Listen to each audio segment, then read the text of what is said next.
Siguen los coletazos por la grave denuncia presentada en contra del ahora ex subsecretario del Interior, Manuel Monsalve, por presunta violación. Una crisis que se ha trasladado a La Moneda. Hay mucha repercusión, por ejemplo, en lo que fue este punto de prensa de la semana pasada del presidente Gabriel Boric. ¿Qué pasó con los protocolos? ¿Hay coletazos en el comité de políticos? Bueno, son parte de los temas que queremos conversar aquí con el senador del Partido Socialista, Juan Luis Castro, quien ya está con nosotros. Senador, ¿cómo está? ¿Qué tal? Encantado, Gabriela. Gusto saludarla. Gracias por acompañarnos. Senador, su mirada respecto a lo que pasó una vez conocida esta denuncia contra Manuel Monsalve y la reacción de La Moneda. ¿Cuál es el análisis que ha hecho con el paso de los días? Bueno, un estado de shock enorme desde el punto de vista político, ciudadano. En lo político, porque se trata de una figura que ha tenido una gran presencia y una gran valoración pública en cuanto al manejo de la cartera, en cuanto a ser el jefe de las policías, en cuanto a tener una capacidad y una proactividad notable para que el tema más duro, más sensible del gobierno, como es la seguridad, lo haya conducido con éxito, dentro de los desafíos que tiene, por supuesto, nada está todo terminado, pero un hombre sólido, con un alto grado de credibilidad en la cartera más difícil y más sensible, en el tema más complejo que tiene el gobierno. Ese es el impacto de una caída de esta naturaleza. Yo diría que la ejecución de los actos administrativos es difícil pronunciarse todavía. Es un hecho que salida la denuncia se produjo la destitución, no antes. ¿Se demoró? Se demoró, yo creo que sí, un poquito, porque si el martes se tuvo conocimiento ya desde la propia PDI que estaban ocurriendo estas cosas, es posible que pudo haberse tomado caminos más ágiles para poder resolver una situación que yo creo, escuchando al presidente, que lo vi actuando de buena fe, aclarando el otro día las cosas. Sin embargo, quedó un interreino de alguna manera en que pudieron tal vez adoptarse las mismas medidas en forma explícita antes de que la prensa legítimamente llegara a la información. ¿Cuánto golpea esto a un gobierno que se ha declarado feminista desde el día 1 con esta denuncia contra Manuel Monsalve? La ministra Orellana dijo que se enteró el jueves, una de las últimas en saber de este caso. Mire, es difícil adivinar los intríngulis de qué pasó en los diálogos, porque hay un comité político, donde la ministra Orellana está, donde está la ministra de Interior y otros más, que es como el cuartel general, digámoslo así, dentro de La Moneda. Entonces, se notó que hubo desinformación, porque esto solo lo manejó el presidente y la ministra Toá. Entonces después han venido réplicas de la propia ministra que ha posicionado el tema. Ella ha tenido actuaciones muy duras en otros momentos también, de episodios de menor calibre que este. Entonces, yo creo que las cosas se pudieron haber ordenado de una manera tal vez más rápida y eficaz para resolverlas antes, una vez conocido el hecho, haber tomado decisiones sobre la marcha. Esto que se habla del permiso para ir a avisar, yo pregunto, en un estado de igualdad de derechos, a alguien que lo imputan eso, ¿le dan en la pega permiso para que vaya a avisar? ¿O se actúa? No sé. Cosas que... Pero son preguntas que han quedado en el aire. Claro. Y por eso le digo que esto todavía tiene un desarrollo, porque tiene que hilvanarse de otra manera. Está hecho el acto de salida, sí, está salido. No sabemos qué judicialmente viene ahora. Entiendo que hay una investigación dentro de la propia PDI, sí, dentro de la jefa de inteligencia, porque hay distintos eslabones que no terminan de cuadrar suficientemente. ¿Por qué el abandono de la Guardia durante casi 24 horas de seguridad, siendo la más alta autoridad jefe de gabinete, de Interior? ¿Por qué la inspección de cámaras? ¿Bajo qué figura se va a la inspección de cámaras antes de la denuncia? O sea, había sospecha, entonces... Porque esas son diligencias decretadas por el Ministerio Público, normalmente, a menos que se hayan invocado, dicen los expertos, ciertos artículos de la Ley de Inteligencia. Y fue al Congreso, además, a defender el presupuesto, sí, conocida la denuncia 2 días antes. Sí, yo creo que todo eso es sorprendente, porque la verdad, si había una decisión ya en marcha, que era la desvinculación, yo creo que eso debió haberse aplicado lo más rápido posible. Yo no conozco el detalle, vamos a ir sabiendo seguramente los detalles temporales más finamente de cómo se fueron dando las cosas, pero si la afectada denuncia el 14, si el 15 la moneda se entera, vía PDI, Ministerio del Interior, Presidente de la República. Uno esperaría que en esas horas se hubieran resuelto las cosas en cualquier sentido, pero se hubieran resuelto. Yo no quiero aquí decir que hay mala fe, ni jamás pretendería decir que el presidente haya ocultado. Yo creo que al revés, lo que el presidente hizo, tal vez con grados de desprolijidad, de la manera en que fue esa puesta en escena en la conferencia de prensa, que fue muy complicada, porque las cosas quedaron más enredadas que como empezaron. Totalmente, sí. Lo hizo de buena fe. Yo no voy a dudar de que el presidente ha creído la versión que se le dio, que hoy día puede ser dudosa. ¿Le correspondía al presidente haber dado ese punto de prensa, haber dejado de lado lo que le decía su asesora de comunicaciones? Mire, ¿Tuvo los 50 presidentes minutos? mandan. O sea, aquí hay casos en el mundo en los cuales los presidentes, para bien, a veces han salido de todos los protocolos, han dicho todo lo que han estimado y lo han hecho espectacular, presidentes de distintas partes del mundo. Hay presidentes que se rigen al protocolo y no se mueven un milímetro. Hay presidentes que se salen porque están ofuscados, porque están con una emoción, a veces una pena, una alegría, y se salen del libreto. A veces funciona y a veces no funciona. ¿Y aquí? Aquí no funcionó. No funcionó porque entró en un detalle que excedía tal vez el propósito del mandatario de decir y clarificar, que yo creo que sí quedó claro, que de parte de él nunca hubo propósito alguno de encubrir, de ocultar, de dilatar ninguna medida respecto al caso. Eso a mí me parece que es lo que más él hace esfuerzo en traslucir a la gente.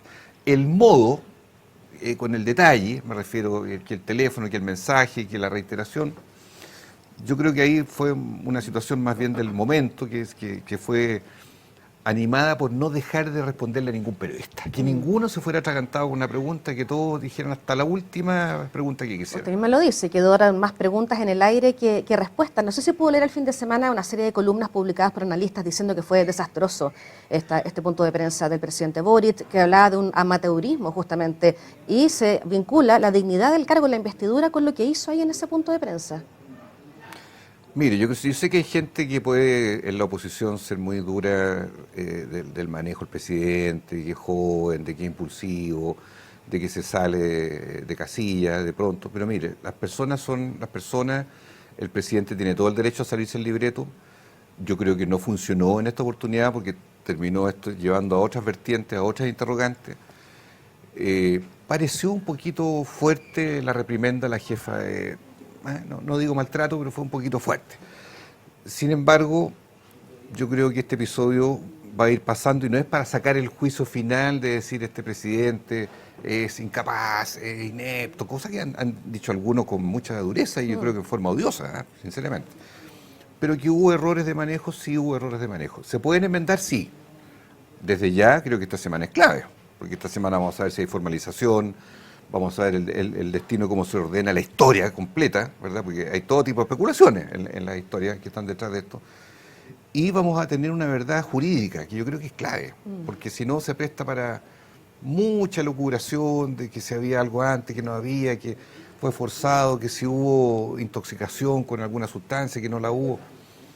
Tiene que aclararse, urgentemente. ¿Cuánto puede dañar al comité político este caso? Pensando, por ejemplo, en el resultado de la encuesta Academ, caída del presidente Boric, pero una baja fuertísima de la propia ministra Toa. ¿Puede salir muy dañado el comité político de todo esto?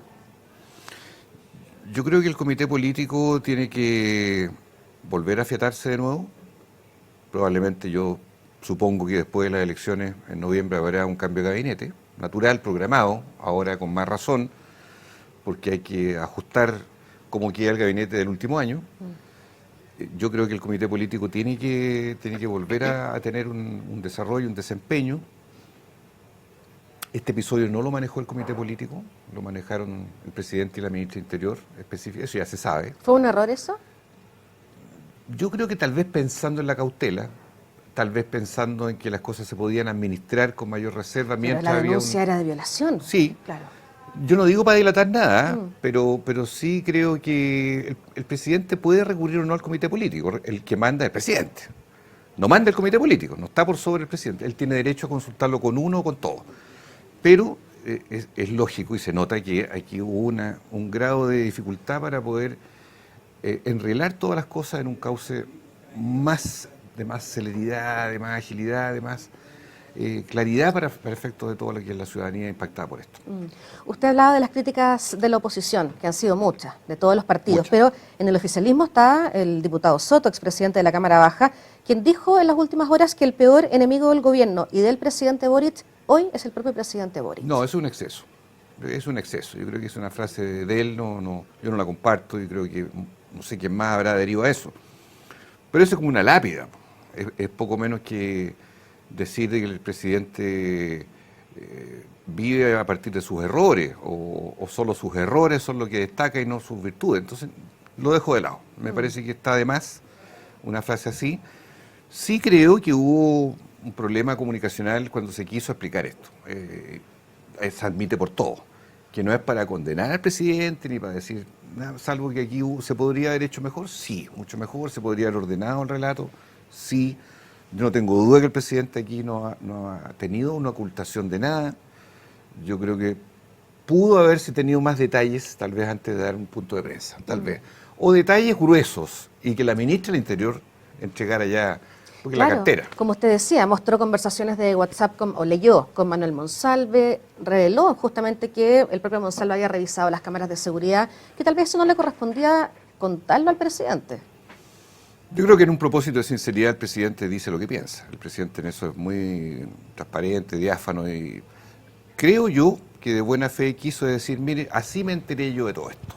Ese fue como su relato.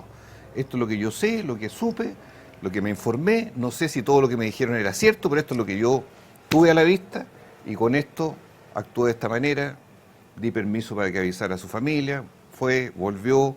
La decisión estaba tomada, tenía que dar un paso al costado, tenía que irse y más de eso yo no puedo decir porque actué según lo que se me fue diciendo. Claro, la pregunta que no respondió en todo caso ahí el presidente Gabriel Boric fue por qué no sacó en su mismo instante a Monsalve y esperó hasta la publicación de la segunda.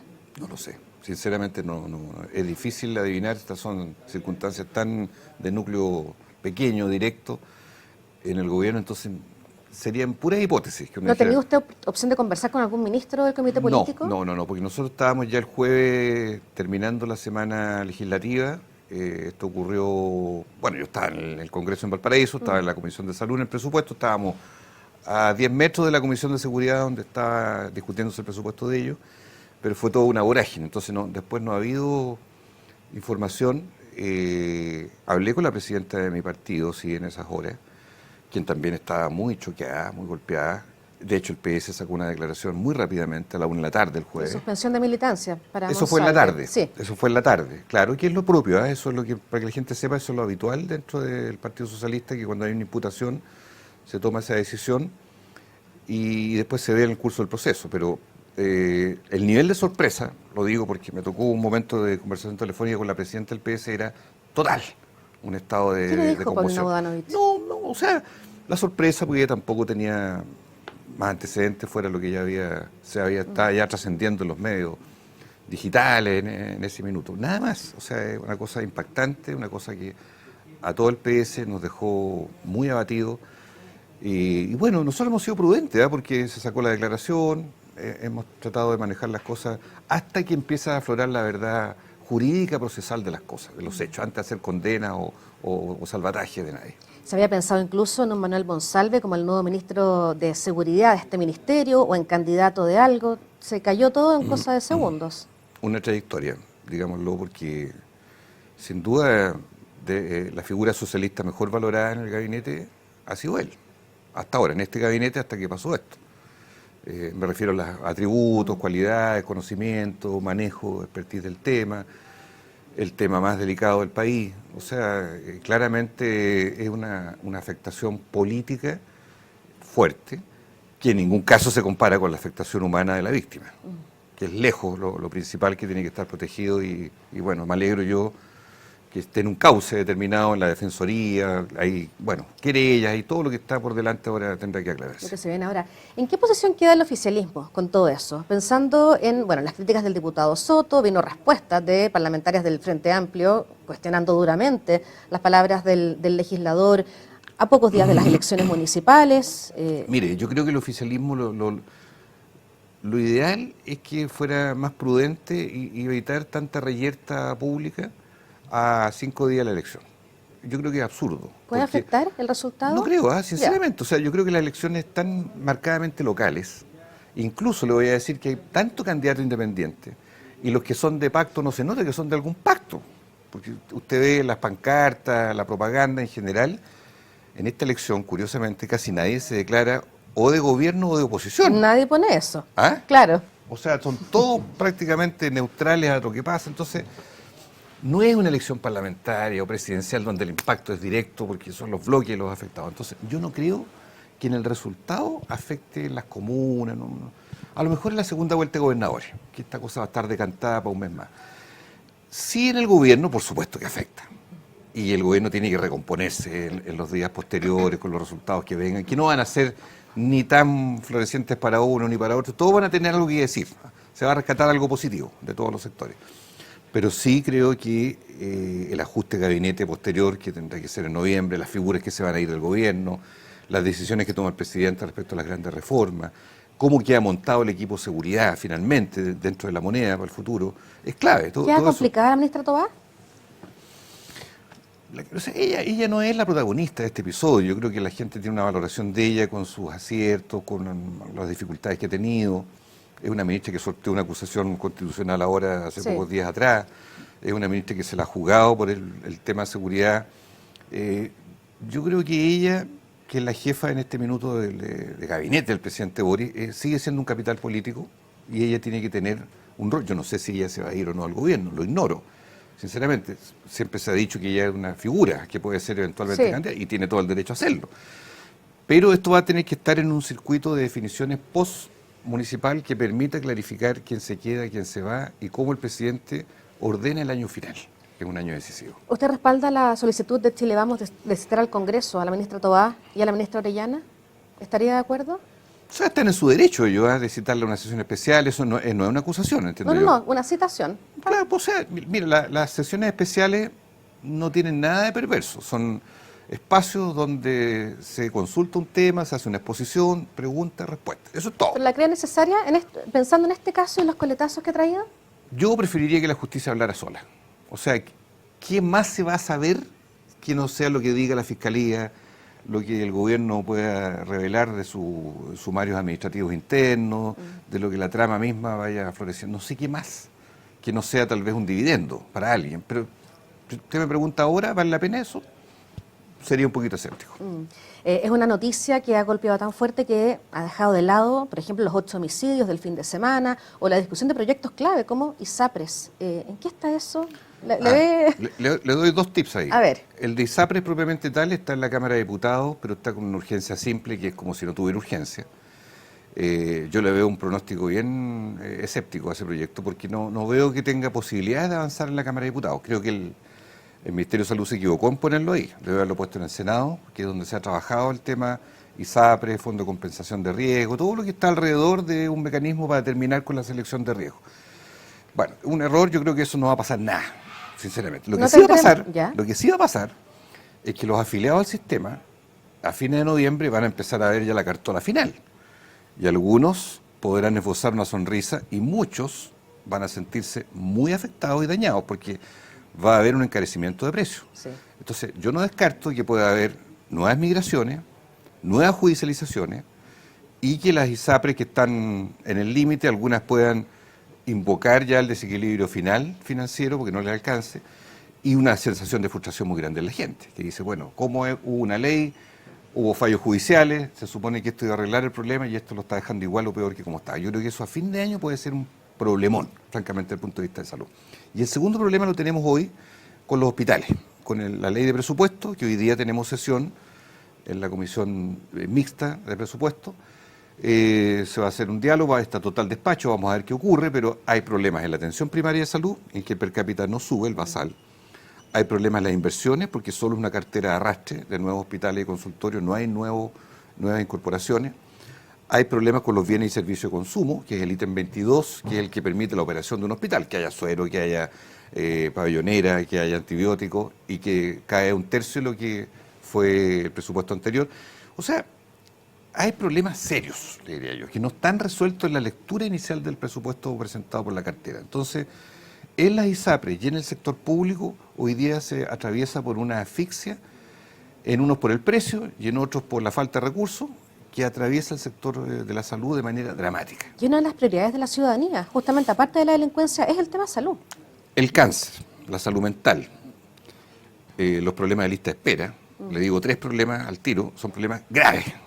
Graves, que hoy día no se ve solución, no se ve un camino posible, son promesas presidenciales desde el inicio del gobierno, y yo en eso siento una cierta impotencia de que estando ya 3/4 partes del gobierno ya hecho, todavía no tengamos la capacidad, primero de haber hecho un cambio más profundo, una reforma de la salud que se prometió también y finalmente no ocurrió, pero sobre todo mantener la subsistencia y la dignidad del sistema hospitalario, que es el 80% de la población. O sea, los hospitales que hemos visto, del Van Buren, San Borja, San José, todo, es un número de hospitales enormes que hoy día están con suerte hasta fin de mes. Le da la plata para poder pagar proveedores, salarios, la mínima mantención. Hay hospitales que funcionan solo con la urgencia y no pueden tener lista de espera. Yo creo que esto es una responsabilidad ineludible del Ministerio de Hacienda y también de la moneda, porque la moneda no puede dejar caer hoy día el dilema entre la vida y la muerte. No entre educarse y no educarse, que es otro dilema, que lo respeto, pero el dilema entre la vida y la muerte, a mi juicio, está en el límite de las dignidades, que el gobierno tiene que atender ahora con sentido de urgencia. Senador, muchas gracias por su tiempo. Muy amable, Gabriela. Gracias a usted. Muchas gracias. Y ustedes invitados a seguir aquí con nosotros a través de emol.com.